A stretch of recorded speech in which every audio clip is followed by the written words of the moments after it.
You found all the material, right? No, it did not fucking record. Not fucking record? No, it didn't. Okay, what we can talk about actual topics. Well, I had three. Well, go ahead, have a seat.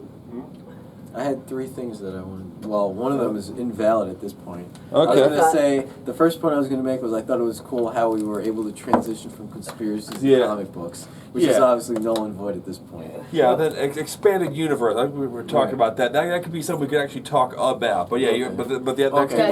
Well, the second one was I forget what we were last talking about, but I remember I never saw this. It was a comic book. I guess we were talking about how like comic books became like really like I guess more adult oriented. Yeah. And my stepdad always told me this story about I guess it was like one of his favorite moments in comic book history, and it was the Hulk. It was Wolverine versus the Hulk, I guess. Okay. And you know, Wolverine was never able to like break the Hulk's skin, even with his adamantium claws.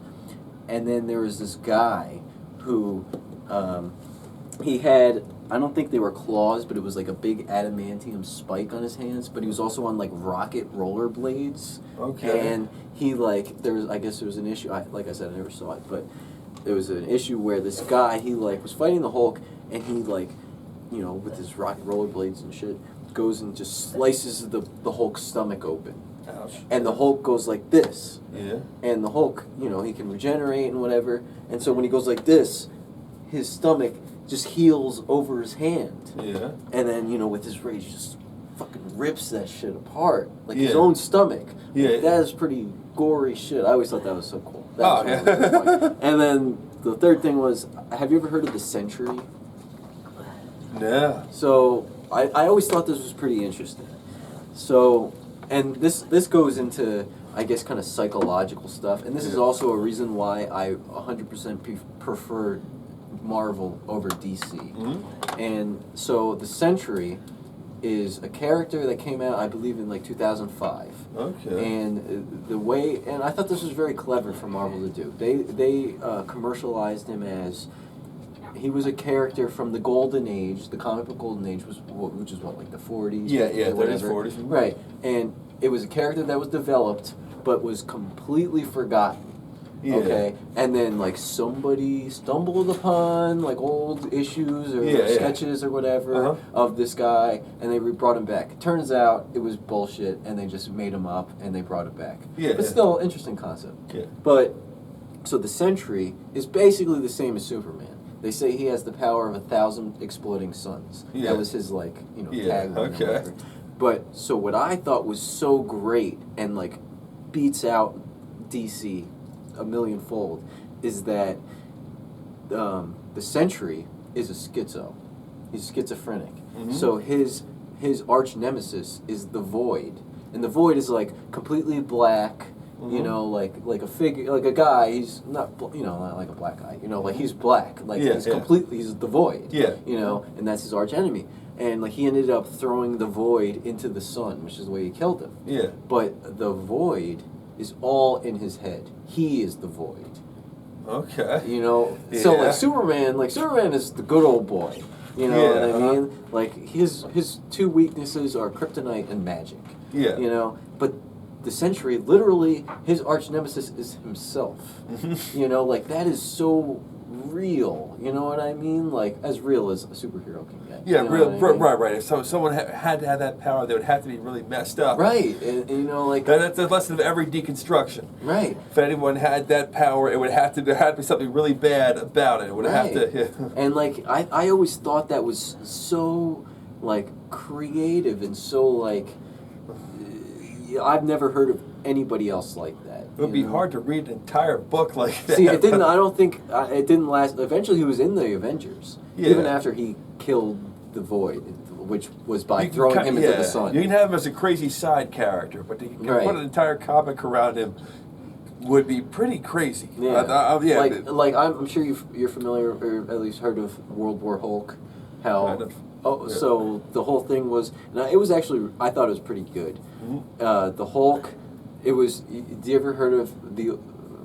Red It's Hulk? funny. No, it's It's funny that we were talking about conspiracies earlier because it was Marvel's Illuminati. Yeah, and okay. you know the funniest part about that, just as a side note, is that before I got into the conspiracies and all that, and the Illuminati and looking into that stuff, I had the Marvel Illuminati poster on my room, the door to my room. Yeah. And I was like, I had no clue about the Illuminati. Whatever. But so the story was that the Illuminati, as in Marvel Illuminati, which was Professor Xavier, Reed Richards, Iron Man,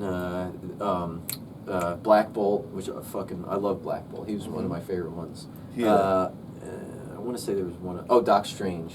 Yeah. So they all got together in their little enclave. The only one who wasn't there was Professor Xavier, and they all decided the Hulk is too dangerous. So they shipped him off into space. Yeah. They tricked him. They shipped him out to some satellite, thinking he thought there was some bad guy there. Turns out it was set up for him to go into space. So then he's like, there's like a teleprompt, a little thing on the screen, and they're all there, and they're saying, we're sorry, but we came to the decision you're too dangerous, so we have to ship you off to this planet. This planet, there's no intelligent life there, so you'll be, content or whatever.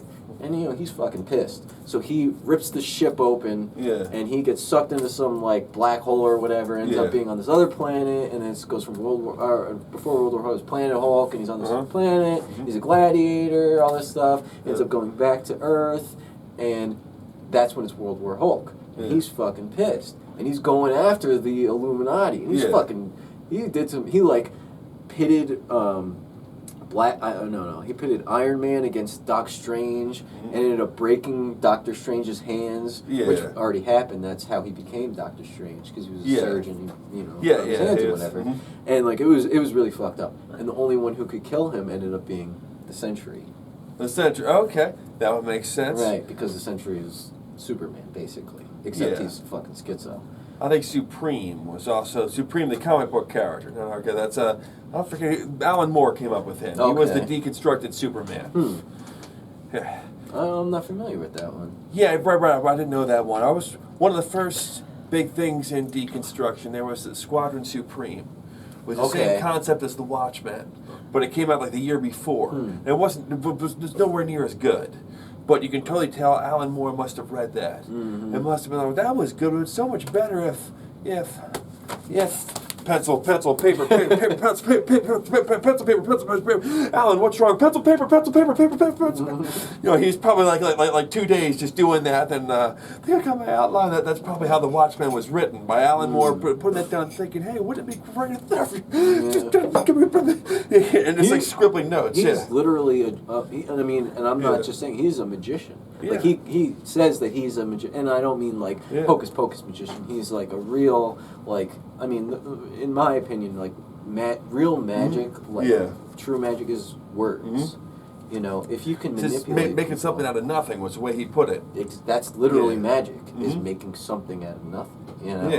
And that's he follows that, and I don't know why. I don't think he's banned from the U.S. He refuses to come to the U.S. Oh, I know he's announced retirement before, but now he says he wants a full retreat from public life. Yeah, he's pretty much a recluse. Right, he has always been that way. I always thought, I know he never cared for movies. He would never watch movies made from his works, and in many cases, not missing a whole hell of a lot. Yeah, especially I never saw the Watchmen movie because I read the comic book, and I was right. That's my favorite book. It's one of my favorite books of one period. Yeah. I did like the movie, but to us comic book nerds, The Watchmen is the Watchmen, the book, is like The Godfather 1 and 2 rolled into one.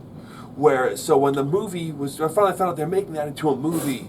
I would want that to be Nerd Moment. I would want that to take the uninitiated on the same kind of journey that I went through when I read the book. I would want something like that. Basically, we were hoping for that movie to be The Godfather 1 and 2. Right. And what we got was The Godfather 3. It was not bad. Godfather 3 is a good movie by any definition of the words, but it pales in comparison so much to the first two. It's like listening to the Black Album by Metallica again after you've been weaned on Master of Puppets and Ride the Lightning. Right. It's like, even though it's good, it's such a step down. The Watchmen 3, the Watchmen was not, almost called the Watchmen 3. So it's like, it's not a bad, it's a good movie. It's probably Zack Snyder's crowning achievement in there. Really? Yeah, but it is.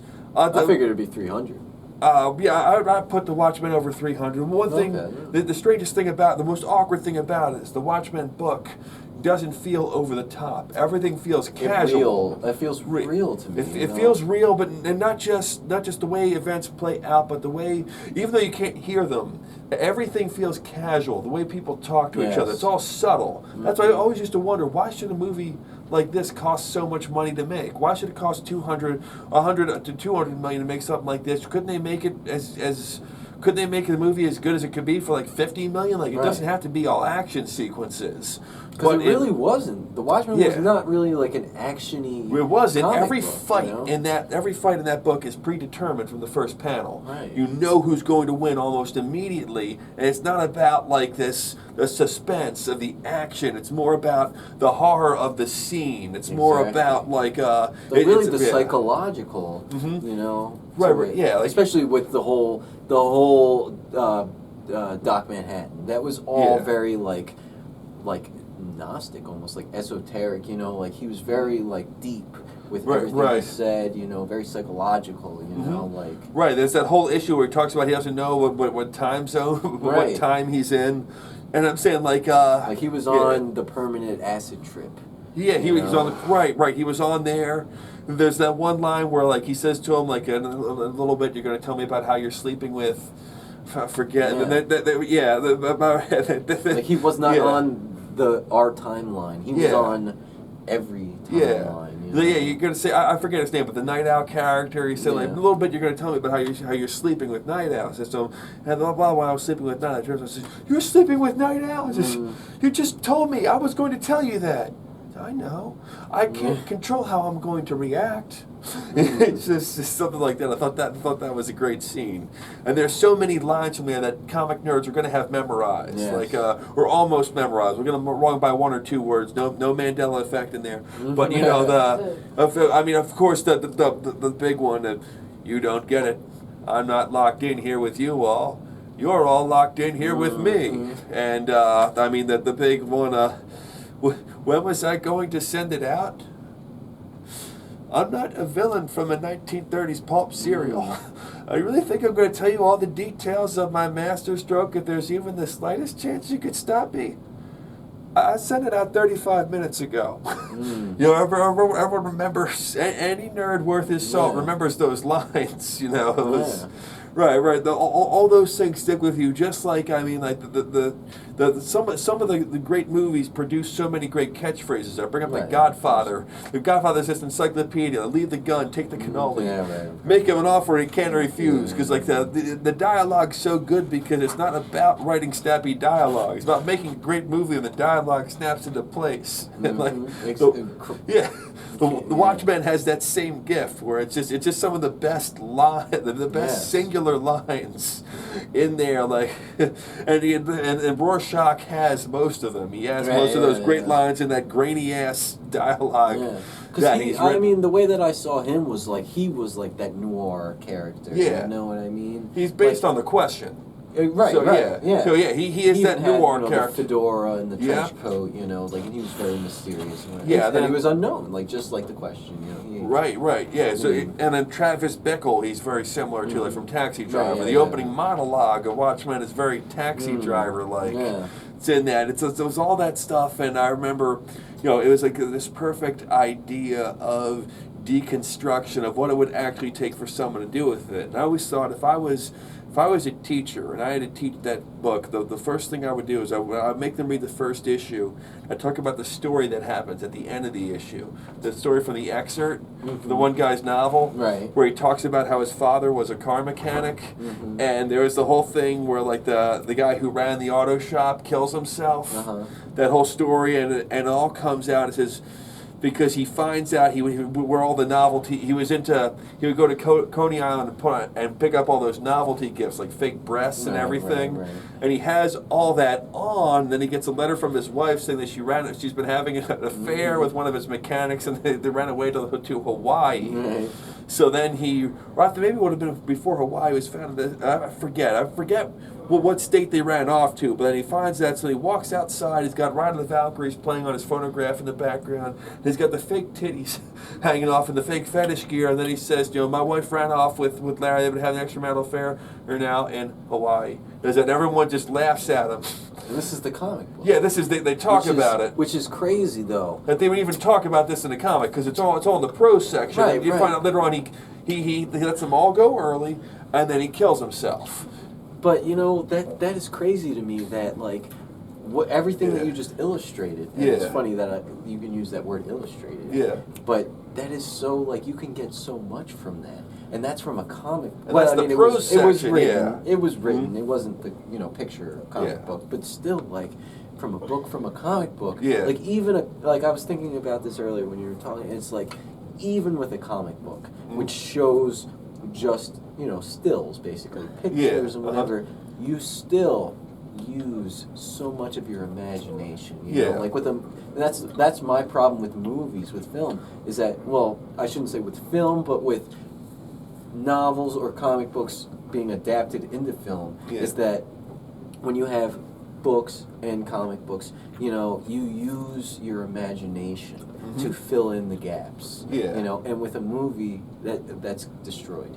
You are told this is how it is, or you're shown this is how it is, this is how it's you know what I mean, passive versus active. Exactly, right. Well, one of the worst things about the Watchmen movie is having to listen to Rorschach's voice. See, like I said, I never saw the movie. Well, see, remember one great line from the book is someone says early on, "I can't stand that creepy monotone voice of his." Right. Well, now you get a 2.5 hour movie with him talking like this the whole time. And see, the best part of comic books, and even that, and I always think of Rorschach and Iron Man when I think of that, is because when they ever show their voices, it's in a certain box or bubble with a certain form of text. Like with Iron Man, it's it's orange, usually a yellow square, and a jagged. It's written different. I always imagined it in my way as the certain way. Even with Rorschach, you imagine it a certain way, and then when somebody says, "Oh, you have this voice" and whatever, that influences you to picture it this way, or to hear it in your own head. But when it's put into the movie, it's you don't have that ability. Right. You don't have that, and then something that's left ambiguous that you don't want to all of a sudden becomes irritating. And anyway, I was saying, if I was an English teacher and I assigned that book, I would ask the class, why do we have this excerpt?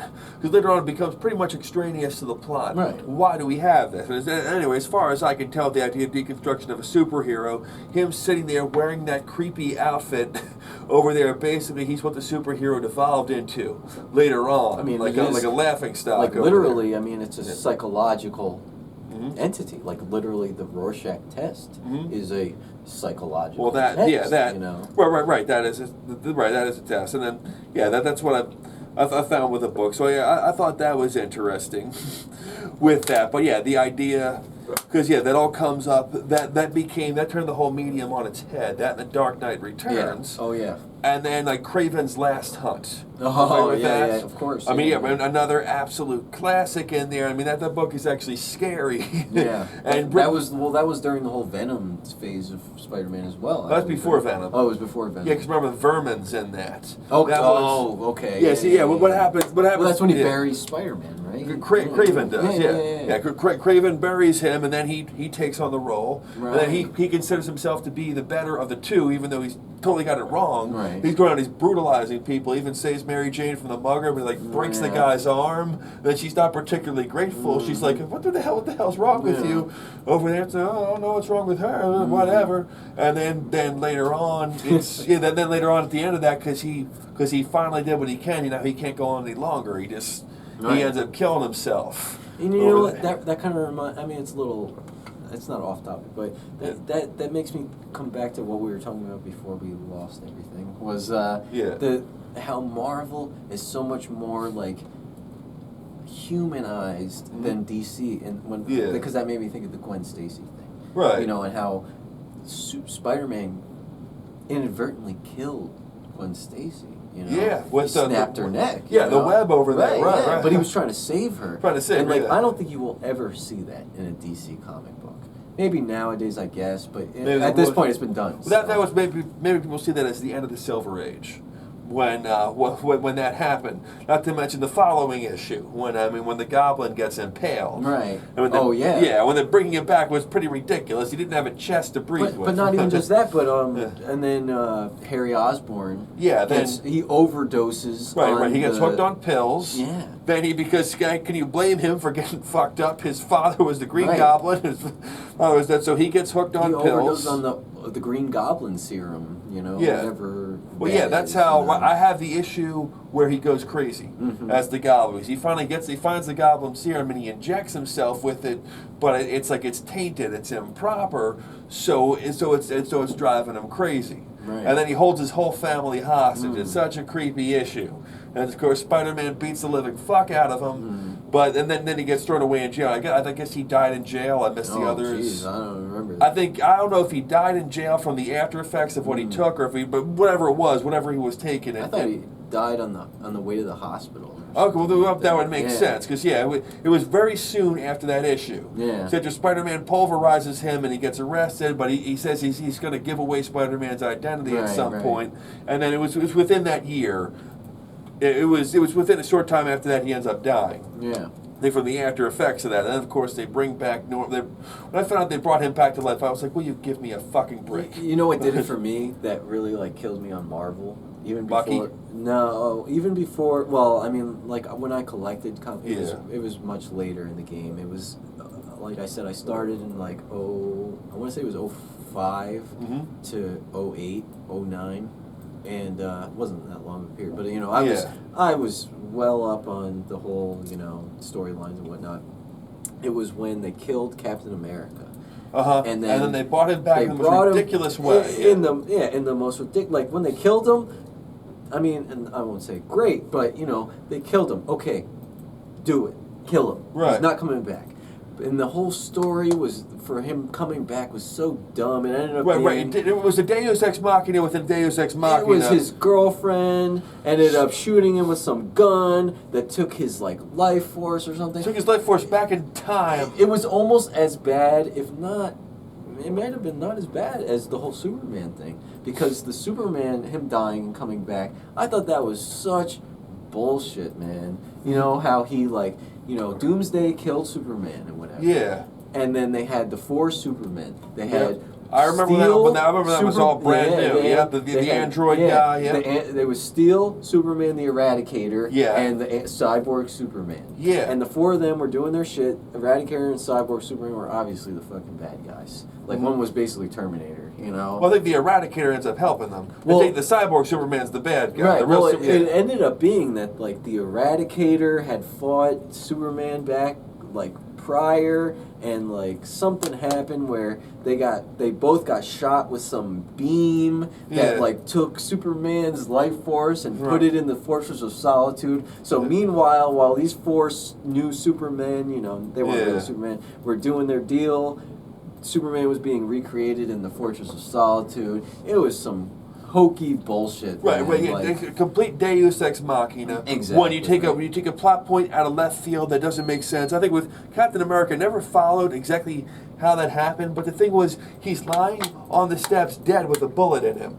So it's like if one of his foes had planned to kill him, that would be so stupid on their part if they used a time bullet when they could just use a bullet and do that it's so stupid I don't even want to hear what it could have been. The only interesting thing that came out of that, I think, is that it really like harbored a conspiracy at the, you know, as it went, because at first it was said that what the hell is his name? Not Bullseye. Crossbones, yeah. He was the guy who killed Captain America. Yeah. He like sniped him or whatever. Then it ended up coming out that it was Sharon Carter who shot him with that crazy gun or whatever. Yeah. And she was like brainwashed, and she didn't know what she was doing, like almost like Sirhan killing RFK and whatever. Yeah. Like, you know, in a crowd of people, and it's just like, but it's like, come on, man. Like, they brought, I remember in, no, they killed Human Torch, too. Yeah, the original Human Torch, yeah. Well, no, not Jim Hammond. That was back in the 40s. I'm talking about Johnny Storm. They killed Johnny Storm at one point? Okay. I think this was right after I stopped collecting. And they brought him back to life. It's like, stop killing people. Like, Phoenix is the only one that I will say that you can kill her and bring her back to life because she's the Phoenix. Well, that's what a Phoenix does. It dies and comes back to life. I don't know how many times they've killed her since. I don't think she came back. She might have. I don't know. Well, the Dark Phoenix saga was Madeline like Pryor. Right, that was later on. Madeline Pryor. She was the Goblin Queen. But the Dark Phoenix saga was 4 years in one comic. It was spread out like that, and then originally the idea was they weren't going to kill her. Period. No. That was the original plan. But then John Byrne put in that one panel where she wipes out a planet. He thought it was funny. Where there's all the people look like asparagus. So what do you want? I kill off the planet of asparagus people. What do you? To him that was like funny, but everyone else like, well, we can't have her just go back to being a hero after she kills the fucking planet. So then because that's when they actually have her get killed. But then it's like, that comic had been around for 20 years by that period, like off and on. She was one of the only main characters. It's like you can't really carry the book at that point without her. And see, what really like hurt me about that, not, obviously not really, but is like the X-Men are like the quintessential like outcasts. Mm-hmm. They are like, they're all, nobody likes them. Yeah. They're all freaks and everything, but they're the heroes, and you kill off these characters and you bring them back to life. I don't even remember where I was going with that, but I kind of lost my train of thought. Well, you kill off these characters, you bring them back to life. That is, can you think of any other medium where they kill people off and bring them back? Like if you were watching soap operas, with one-eyed people and wearing eye patches and twins, evil twins. Like it becomes they never knew each other. It becomes so contrived. Like I'm trying to think in Dallas when they brought back Bobby. Dallas. And that was the most celebrated cop out of all time. I think it was when it was all a dream. Yeah, exactly. They brought him back because basically their ratings dropped, and then when he left to do movies, they killed his character off. Their ratings dropped, and then he didn't have much of a career. His movies that he was in bombed. So then they had a season cliffhanger. His wife wakes up and sees him in the shower. Yeah. Who's this? Patrick Duffy? Right? Yeah, Patrick Duffy. Yeah. And most people who are my age, a little bit older, a little bit younger, get that confused with Who Shot JR. Right. And I feel like, no. Yeah. Even Spider-Man in One More Day and that horrible Deus Ex Machina storyline. Oh my God! I'm glad you know that. Yeah, and there's a part there where he says, "What am I going to be like? What is this, Dallas? Am I going to wake up in the morning and be like, who shot JR?" It's like, no, Spider-Man's a nerd. He can't get that wrong. That whole arc really, like, the only thing that I liked about that is the fact that because after the movies came out, it was in like 2002, either 2000 or 2002. It was 2007 when that came out. No, the first, I'm saying first one was 2002, I think. 2002 was the first Spider-Man movie. And they made it, the whole organic webs came out of his wrists and whatever, which was never the case. It was always his only when only when he had the black outfit wasn't when they were organic. Right. But because of the movie, they made that the thing in the comic book. Yeah. And I hate that, like, catering to the movies for the comic book. It should be the opposite. Yeah. But through that One More Day, when it became like a New Day, I forget what it was, New Day, whatever was after One More Day. Yeah. They rebooted like the whole Spider-Man thing. He had the cartridges again. That is the only thing. That's the only good thing that came out. Yeah. They brought back Harry Osborn. They brought back Harry Osborn. They made him younger, which I understand. One thing was, one thing I miss about around the time that I stopped reading in the 90s, they were still hanging on by a thread to the idea of aging them. As time went by. Well, I mean, when I started collecting, it was in like I guess the mid 2000s. Yeah. And at that point, Peter Parker was a college professor, so you know it was. Yeah. They kind of like they were bringing it along. Yeah, in the '90s, he was the same age that I'm at that I'm now. He was like in his mid-30s. Oh, but you can't really age a comic book character past his mid-30s, unless it's someone like the Punisher. You want to show us like older and like no faith. Right. Otherwise, there was a great line in the She-Hulk. That was one of the first comics where they would always break the fourth wall and talk about it. Where she gets a lawyer. Yeah, she starts working with this one superhero from the Golden Age. And this woman's talking about, she's really old, she's talking about how she was out of, her character was not in comics for a while, and her husband died. And says, this is all because I stopped being in comics, and I kept on being a superhero who would have never aged past the age of 35. Because the 35 is that age. I'm 36 right now. But 35, I'll always read Spider-Man, like, okay, I guess he's about 35. Like, that's Batman. Batman's been 35 since 1939. Right. Almost like always 35 is this magical age. The only heroes who get older than 35 are like the angry old shit kickers like Frank Miller's Batman or the Punisher or Wolverine. It's always some old guy who like just does not care. Unless it's in some alternate reality. Yeah, if it's alternate reality, and now it's the version of Wolverine that looks like he's old. I mean, one movie. No, man, the one great the best alternate reality story. Well, I guess there's Days of the Future Past. Well, no. I mean, Days of the Future Past is okay, but I don't know if you read Old Man Logan. Yeah, I read that. I thought that was pretty awesome. Yeah, I thought that was awesome. And then they made, I guess they made it into Logan. No, it wasn't. It wasn't, but like they kind of had some elements, a little bit of it, but not really. Like, the X-Men movies always do. Days of the Future Past X-Men movie had nothing to do with that movie. X-Men Origins. See, I can't watch Marvel movies. The only ones that I've seen are like the first two Spider-Man movies. Actually, I saw all three. The third one was fucking trash. Yeah. Logan I saw in the theater. That's the only one I saw in the. I saw that and the first Guardians of the Galaxy in the theater. Okay. And I might have seen the first Thor movie. I saw the first Avengers movie too, and that was it. Okay, Brian. Yeah, I follow the comic movies. I'll tell you, the X-Men movies. A lot of times, they'll take like a narrow thing from a book. Like the Days of the Future Past movie. Again, they call the movie Days of the Future Past. Now it has fuck all to do with that storyline. Really? A tiny bit. It takes some elements. Was Bishop in it? Yeah, I think so. Well, at least he was in it. Well, Bishop was not in the Days of Future Past comic because he wasn't. I thought he was a kid. He was a kid at the time. Maybe he was a kid or something like that. Okay, but not Bishop. Yeah, not Bishop. With the mullet and shit. Right, but the whole thing with because it played into it. It had some of those plot lines, and some of the plot was adapted from it, but overall it was something totally different. Right. And X-Men Origins Wolverine. I mean, I really love the Wolverine Origins book. No, I did see X-Men. Oh, the X-Men.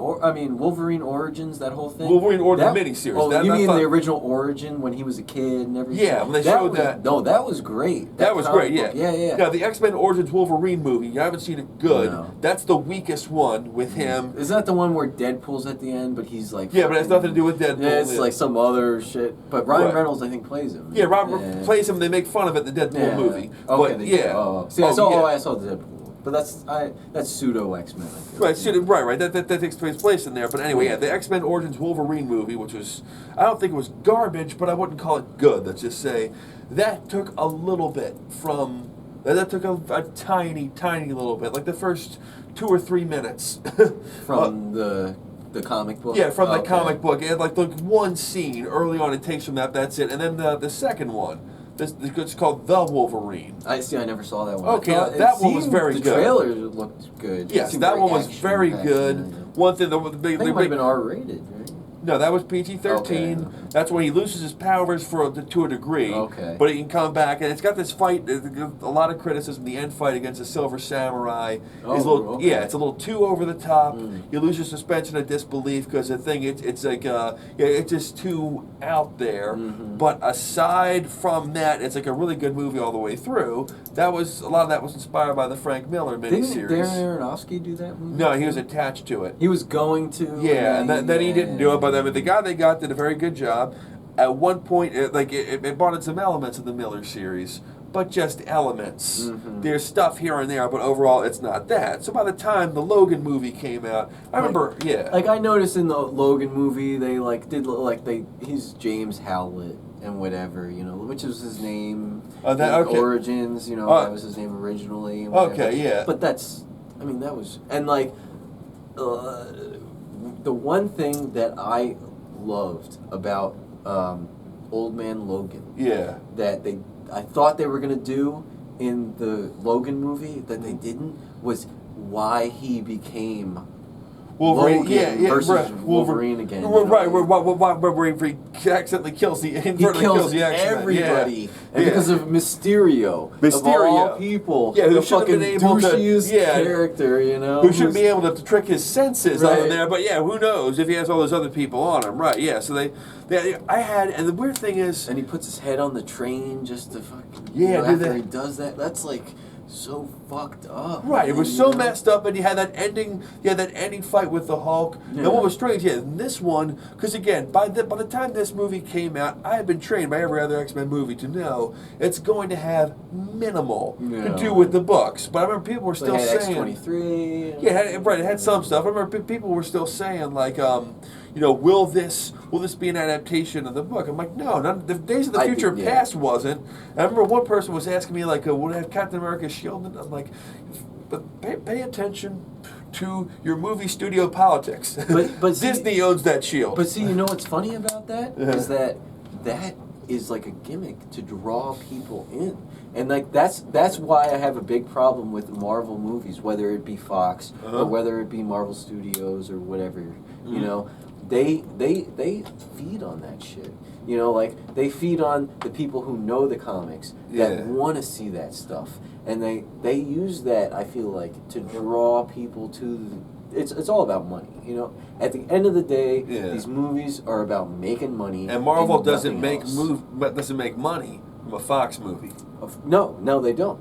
Yeah, I think that's a real reason why they killed Wolverine off in the comics, and they don't want to give Fox free advertising. However, and that's why, I believe it's in Marvel. And see, I didn't see the movie. Is it the second Avengers movie, which had Quicksilver and Scarlet Witch in it? But they're already. My stepdad told me, and because I didn't see this movie, that they're not allowed to call them mutants. They're called specials or something. Right, they're not because Fox owns the rights to mutants, and which is crazy to me. But it's crazy to know the rights to the word mutants. Well, they're calling the characters that. Only Fox can have that. Otherwise, you get confusion about those worlds, and they can't call them Scarlet Witch or Quicksilver either. But oh, really? What did they called them something else? Yeah. They referred to them as the twins. They weren't really mutants. Wow. They become that way through an experiment. Oh, so it's not Magneto's kids. Of course they're not Magneto's kids. But I forget where they're called Scarlet. I forget where she's called Scarlet Witch. I forget which franchise has her actually called Scarlet Witch. Well, you know, it's interesting because now Spider-Man, which was a Fox. Oh no, I'm sorry, it was Sony.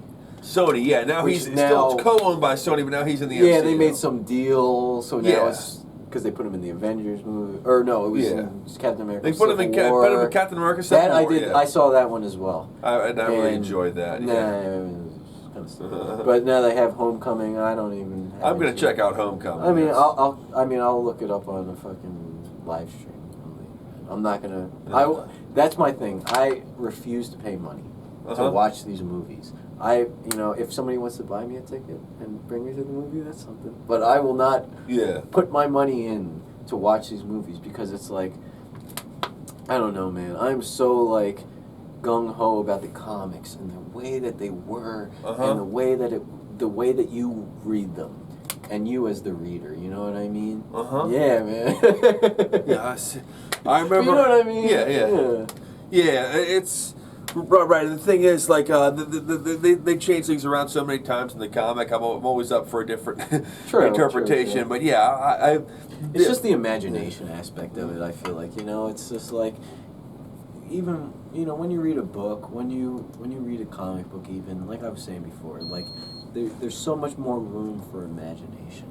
And when, like, I forget who said this. Like, I remember watching some video about something conspiracy related or whatever, and they were talking about the difference between radio and television. And it's like when it was radio, when that was the medium, there was no television. Like if you said a blue whale, you know, you picture that in your head. Yeah. You It's know. really weird that you just said that. Why is that? You went whale watching, you didn't see a single whale. Oh no, that's not it. No, I just have a dream. It's a recurring dream about a whale. I'll tell you about it That's later. weird.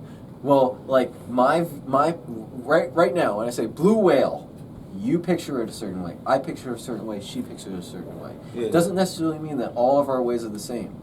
But when you watch a movie Yeah. and it shows you a blue whale, we have no choice but to all see it that way. Yeah. You know what I mean? And it like kills creativity in the mind. Mm-hmm. You know what I mean? Like, and that's true for books definitely, and comic books, because like I said, like you have panels. You know, you have, you know, like the action sequences or even the dialogue or whatever. Mm-hmm. But and it's only like this versus this. Yeah. Versus this. Yeah. And you fill in the gaps. Yeah. You know what I mean?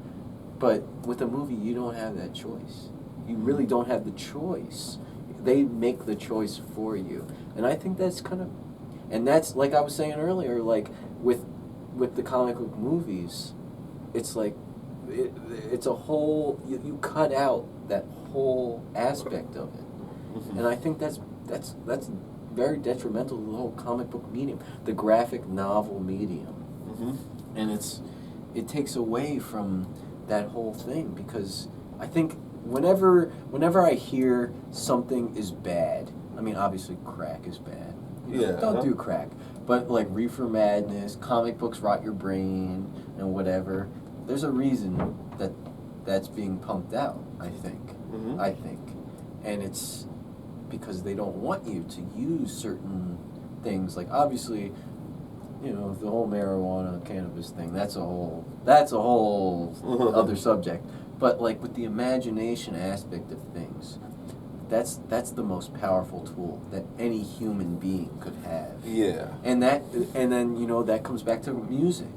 You know, like when you create a song, like there's only so many chords that you can play. Uh-huh. And so many, you know, tunes that you could make. But you make it your own. The way you play it, the way you play a chord or whatever, or how you play or how fast you play it or whatever, you make it yours. Yeah. You know?